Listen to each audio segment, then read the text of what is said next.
गाँव आपका स्वागत हो। हम आप लोगों का क्या प्रिय करें, ब्रज में कुशल तो है। आप लोग अपने आगमन का कारण कहो, क्यों यहाँ आई हो। ये घोर रूपा रजनी और घोर व्याघ्राज जंतुओं से निसेवित यह वृंदाटवी। आप लोग ब्रज में जाओ। हे सुमध्यमाओं, यहाँ स्त्रियों को नहीं ठहरना चाहिए। आप लोगों के माता पिता भाई पति घर में न देख कर ढूंढते होंगे। बंधुओं को संकट न पहुँचाओ, बहुत हो चुका। अब आप लोग विलम्ब मत करो, ब्रज को चली जाओ। आनंद कंद भगवान श्री कृष्णचंद्र ने ब्रजांगनाओं को यही आदेश दिया कि तुम लोग गोष्ठ में रहकर अपने पतियों की शुश्रूषा करो। हमारी प्राप्ति का यही उपाय है। ये पातिव्रत तुम्हारी गति न हो तो शुश्रूषध्वम सती ही, पतिव्रताओं की सेवा करो। तुम यदि पतिव्रता नहीं हो तो जो पतिव्रताएं हैं उनकी सेवा करो जाकर के। यदि पातिव्रत में तुम्हारी गति नहीं है तो पतिव्रताओं की सेवा करो। इस व्याज से भगवान ने समस्त पुरुषों को यही उपदेश किया है कि जिनकी गति परब्रह्म की उपासना में न हो वो देवता और माता पिता रूपी वैदिक और लौकिक ईश्वरों की और गुरु की उपासना करें। ये भगवान ने सबको व्याज रूप से आदेश दिया है। क्या आदेश दिया? आदेश दिया है कि यदि भगवान ने समस्त पुरुषों को यही उपदेश किया है कि जिनकी गति परब्रह्म की उपासना में न हो, जो परब्रह्म की उपासना हम नहीं कर पा रहे हैं, तो हमें देवता और माता पिता रूपी एवं गुरु रूपी वैदिक और लौकिक ईश्वरों की उपासना करनी चाहिए। यदि वे पहले इन ईश्वरों की सेवा करेंगे तो क्रमशः उन्हें परमेश्वर की प्राप्ति हो जाएगी। इससे सिद्ध हुआ कि जिन पुरुषों के पाप पुण्य की कर्म और उपासना द्वारा निवृत्ति हो गई है वे ही भगवत धाम में प्रवेश करने के अधिकारी हो सकते हैं। नराणां क्षीण पापानां कृष्णे भक्ति प्रजायते। क्षीण पापानां नराणां, जिन मनुष्यों के पाप समाप्त हो चुके हैं, क्षीण हो गए हैं, उनको भगवान कृष्ण की भक्ति पैदा होती है। वर्णाश्रमाचारवता पुरुषेणो परः पुमान् हरिराराध्यते पंथा नान्यतन्तो संतत्तो सकारणम्। यदि तुम वर्णाश्रम धर्माचार्य के द्वारा इन लौकिक वैदिक ईश्वरों की सेवा करोगे तभी परमेश्वर की प्राप्ति कर सकोगे। अनभिज्ञ पुरुषों को ही मोहवश स्वधर्म में अरुचि और परधर्म में रुचि होती। अनभिज्ञ जो पुरुष हैं मोह के वशीभूत होकर उनको अपना धर्म तो गलत मालूम होता है और दूसरे के नियम और धर्मों को वो ग्रहण करते हैं। इसी प्रकार अर्जुन को भी जो परधर्म में रुचि हुई थी वो उसका मोह ही था। उसने जो छात्र धर्म का परित्याग करके ब्राह्मण धर्म का आश्रय लिया था और बंधु वध से विरत होकर कहा था कि गुरुन हत्वा ही महानुभावान श्रेयो भोक्तुम भैक्षमपि लोके, वो इसका भयंकर व्यामोह ही था। जिस प्रकार रुग्णावस्था में पित्त आदि के दूषित हो जाने से लोगों को निम्बादि कटु पदार्थों में रुचि होने लगती है और दुग्ध आदि में अरुचि होती है, उसी प्रकार मोह के कारण ही स्वधर्म में अरुचि हुआ करती है। अतः रुचि हो या न हो, उचित यही है कि स्वधर्म का आश्रय लिया जाए और परधर्म का परित्याग किया जाए। इससे सिद्ध हुआ कि जिस प्रकार भगवान ने ब्रजांगनाओं से कहा था कि मुझ पर पुरुष का संग छोड़ करके तुम अपने पतियों की सेवा करो, इसी प्रकार साधारण मनुष्यों को भी उनका यही आदेश है कि उन्हें स्वधर्म का ही आश्रय लेना चाहिए। जिस प्रकार छत पर जाने के लिए प्रत्येक सीढ़ी पर होकर जाना पड़ता है, उसी प्रकार परमात्मा प्राप्ति में भी क्रमिक साधना का अवलंबन करना होता है।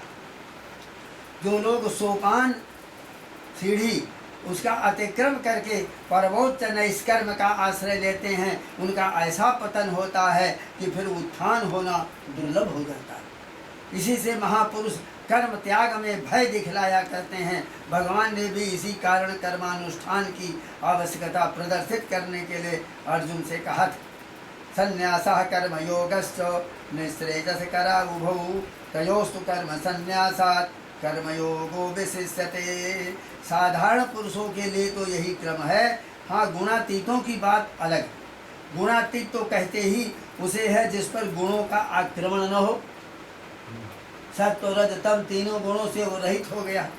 अतः अज्ञ पुरुषों को उनका अनुकरण न करके स्वधर्म का ही आश्रय लेना चाहिए। यदि वे उसे छोड़कर निष्कर्म में निष्काम कर्म में आरूढ़ होना चाहेंगे तो सर्वथा पतित हो जाएंगे।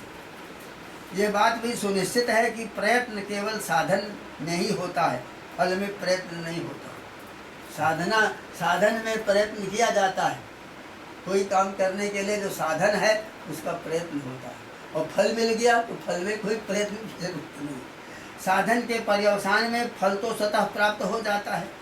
यदि किसी काष्ठ को काटना है तो कुठार का उद्यमन और निपातन किया जाता है। वहाँ प्रयत्न की आवश्यकता कुठार के उद्यमन निपातन में होती है, कुल्हाड़ी लेकर ठीक से काटने के लिए। उसके परिणाम में द्वैधी भाव तो स्वयं हो जाता है। इसी प्रकार आवश्यकता इसी बात की है कि हम सबसे पहले कर्म के द्वारा अपनी उच्छृंखल प्रवृत्तियों का निरोध करके फिर सात्विक प्रवृत्तियों के द्वारा अपनी राजस तामस प्रवृत्तियों का निरोध करें, और उसके पश्चात जब हमारी सात्विक प्रवृत्ति का भी निरोध हो जाएगा तो स्वस्वरूप की उपलब्धि स्वतः ही हो जाएगी। जो ही मानस व्यापार की शांति हुई तदा दृष्टु स्वरूपे अवस्थानम। इस सूत्र के अनुसार दृष्टा की अपने स्वरूप में स्थिति हो जाती है। वस्तुतः निष्कर्म क्या है, निष्काम कर्म है क्या, इस बात को साधारण पुरुष समझ भी नहीं सकते। इसीलिए वे कर्म त्याग की व्यर्थ चेष्टा में प्रवृत्त होते हैं। जिस प्रकार नौकारूढ़ व्यक्ति को भ्रमवश तटस्थ वृक्ष आदि चलते हुए दिखाई देते हैं, नौकारूढ़ चल जग देखा, और अपने में स्थिरता प्रतीत होती है, उसी प्रकार अज्ञानियों को मोहवश अपने निष्क्रिय शुद्ध स्वरूप में कर्म की प्रतीति होती है। इसी बात को भगवान ने इन शब्दों में व्यक्त किया है। कर्मणि अकर्मजः पश्येत् कर्मणि च कर्मजः सा बुद्धिमान मनुष्येषु सा युक्ता सच कर्म कृतो। वास्तव में अकर्म तो स्वरूप स्थिति है, वो कर्तव्य नहीं है। जो अकर्म को कर्तव्य समझ करके देह इंद्रिय व्यापार की निवृत्ति का प्रयत्न करते हैं, वे अकर्म के रहस्य से सर्वथा अनभिज्ञ हैं। इस प्रकार का प्रयत्न भी एक व्यापार है, अतः वो निवृत्ति नहीं, उसे व्यापार शांति ही कहा जा सकता है। वस्तुतः संन्यासस्तु पूर्ण ब्रह्मण सम्यक न्यासः। इस लक्षण के अनुसार पूर्ण ब्रह्म में सर्वथा आत्मसमर्पण करने का नाम ही संन्यास है। वो उपेय या साध्य है, उपाय या साधन नहीं है। इसी से भगवान गोपिकाओं को उपदेश करते हैं कि मैं तो उपेय हूँ, तुम मुझे प्राप्त करने के लिए पति शुश्रूषण रूपी उपाय का अवलंबन करो। यदि मोह या दुर्दैव बस तुम्हारी स्वधर्म में निष्ठा नहीं है तो अहंकार छोड़ो और शास्त्रज्ञों का सत्संग करो, और इससे स्वधर्म में तुम्हारी अभिरुचि होगी। और इसी बात को लक्षित करने के लिए भगवान ने ब्रजांगनाओं से कहा, शुश्रूषध्वं सती ही, सत्पुरुषों की सेवा करो। स्त्रियों के लिए पतिव्रता ही सत्पुरुष है।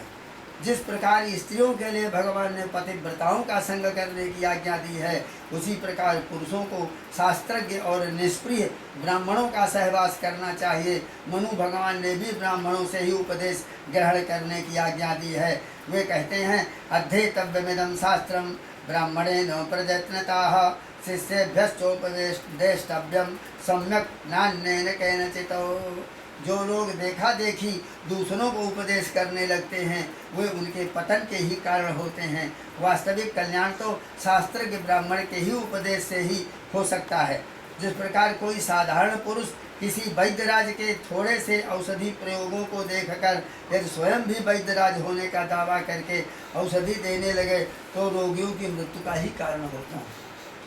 उसी प्रकार अनधिकारी उपदेशक जनता के अमंगल के ही हेतु होते हैं। अज्ञ जन केवल श्रवण के ही अधिकारी हैं। शास्त्र के ब्राह्मणों से श्रवण करके वे अपना कल्याण अवश्य कर सकते हैं। इसी से भगवान ने कहा है, अन्ये त्वेव जानन्तः श्रुत्वान्ये व्यवुपासते ते पिचाते तरन्ते वो मृत्युं श्रुतिपरायणाः। उन्हें आत्म कल्याण के लिए श्रवण तो अवश्य करना चाहिए, किंतु दूसरों को उपदेश करने का प्रयत्न नहीं करना चाहिए। इस प्रकार जिस तरह स्त्रियों को पतिव्रताओं की सेवा करनी चाहिए, उसी प्रकार पुरुषों को ब्राह्मणों की शुश्रूषा करनी चाहिए। यदि उनकी सेवा में रहते रहते जल्दी लाभ न भी हुआ हो तो जब कछु काल करिय सत्संगा तब ही उमा हो ही भ्रम भंगा। कुछ दिन धैर्य रखकर उनकी सेवा में तत्पर रहो। अधिक मल की निवृत्ति के लिए अधिक काल मार्जन की आवश्यकता होती है। इसी तरह जन्म जन्मांतर के पापों की निवृत्ति में कुछ समय लगना स्वाभाविक है। यदि उनके कथन में रुचि नहीं होती तो भी कुछ काल तो अरुचि से भी उन्हीं की आज्ञा में रहो। वैद्य रोगी के लिए हितकर समझकर जो औषधि देता है, रोगी को किसी प्रकार का नच न करके उसी की सेवा करना चाहिए। उसे अपनी रुचि की अपेक्षा नहीं करनी चाहिए। संसार में सत्संग बहुत दुर्लभ है। साधुजन कहीं साइन बोर्ड लगाकर नहीं बैठते, उनकी प्राप्ति सौभाग्य से ही होती है। गोसाई जी कहते हैं सत्संगति संस्कृति कर अंता पूर्ण पुंज बिनु मिलहि न संता। भगवत गीता में आत्म कल्याण के लिए साधु सेवा की आवश्यकता भगवान कृष्ण ने इस प्रकार बतलाई है। तद विद्धि प्रणिपातेन परिप्रश्नेन सेवया उपदेक्षन्ते ते ज्ञानम ज्ञानिनस्तत्त्वदर्शिनः। किंतु सेवा में धैर्य की बहुत आवश्यकता है। जल्दबाजी से काम नहीं चलता।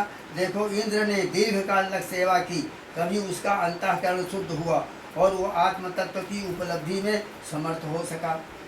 भगवान कहते हैं परित्राणाय साधूनां विनाशाय दुष्कृतां धर्म संस्थापनार्थाय संभवामि जुगे जुगे।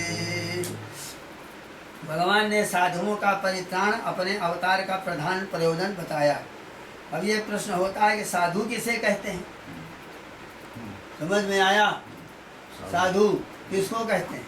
तो भाष्यकार शंकराचार्य ने साधु नाम इसका अर्थ दिया है सन्मार्गस्थानम। सन्मार्ग में जो स्थित हैं वो। तो सन्मार्ग क्या है, इसका निर्णय होना बहुत कठिन है। यदि कहा जाए कि शास्त्रानुमोदित मार्ग का नाम सन्मार्ग है तो इसमें भी संदेह होता है, क्योंकि ये निश्चय होना कठिन है कि सत्शास्त्र कौन है। और कठिन है। लोग शंका करते हैं कि वेद ही सत्शास्त्र क्यों है, पुराण या बाइबिल आदि को ही प्रधान सत्शास्त्र क्यों न माना जाए।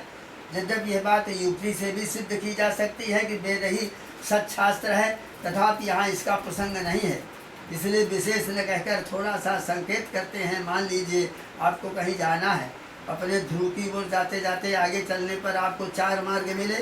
उस समय चारों मार्गों से यात्री आ रहे हैं। आप उनसे पूछते हैं कि अमुक स्थान को कौन मार्ग जाता है, तो वे सभी अपने अपने मार्ग को वहाँ जाने वाला और अधिक सुविधाजनक बतलाते हैं। वे अपने अपने मार्ग की प्रशंसा करते हैं। इतना ही नहीं, अभी तो अपने से भिन्न मार्गों को विघ्न, बहुल और त्याज्य भी बतलाते हैं। ऐसी अवस्था में आप क्या करेंगे? हमारे विचार से तो आप यही देखेंगे कि इनमें कोई हमारा परिचित पुरुष भी है, तब उनमें जो आपके ग्राम के आसपास का होगा औरों की अपेक्षा उसी का विश्वास करोगे। अतः विचारवानों का यही कर्तव्य है कि आप वाक्य का अवलंबन करें। यह साधारण धर्म कहा जाता है। जो आचार विचार अपनी कुल परंपरा से चला आया हो उसी का आश्रय लिया जाए। आप जिस देश में, जिस जाति में, जिस संप्रदाय या कुल में उत्पन्न हुए हैं, उसमें जो पुरुष या शास्त्र अधिक आदरणीय माने गए हों उन्हीं के मार्ग का अवलंबन करें, क्योंकि पिता अपने पुत्र का अहित कभी नहीं चाह सकता। अतः पिता प्रपितामह क्रम से जो मार्ग चला आया हो उसी का आश्रय लेना चाहिए। धर्म के विषय में यह व्यापक लक्षण है। जैसा हिंदुओं के लिए है वैसा ही ईसाई, मुसलमान, जैन, बौद्ध आदि अन्य मतावलंबियों के लिए भी है। उन्हें भी अपने अपने आचार्य और धर्म ग्रंथों का आश्रय लेना चाहिए। यदि आप आरंभ से ही ये निश्चय करने लगेंगे कि कौन मार्ग श्रेष्ठ है तो इसका निर्णय कभी नहीं कर सकेंगे। ये बहुत लंबा चौड़ा क्रम है, इसका निर्णय तो कभी नहीं होगा। ऐसी अवस्था में आप धर्म मार्ग का अवलंबन कैसे कर सकेंगे?